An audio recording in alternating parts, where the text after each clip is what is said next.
urang lamun maot terus ka jero kubur malaikat geus nyahueun kan kaambeun inna lillahi wa inna ilaihi raji'un telah pulang ke rahmatullah Habib Razak awatnya kaambekan ku malaikat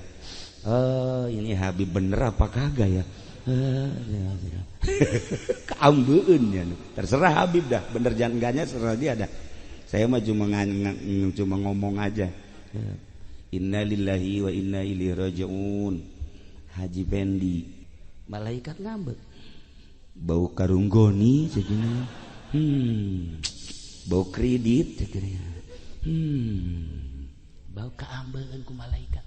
sing hade mantak urang teh sebenarnya mah titah nyebutkeun ka mayit supaya bagus kumaha mayit bagus kumaha mayit bagus emang malaikat bisa katipu moal dumal katipu malah malaikat bingung tadi dibagus-bagus ya kaambeun aku aing hangruk kieu cenah pan dibagus-bagus salajan aya dongengna ieu keur carita hakikat da malaikat tetep ngambeuk tah ieu kaambeuk ku malaikat masyaallah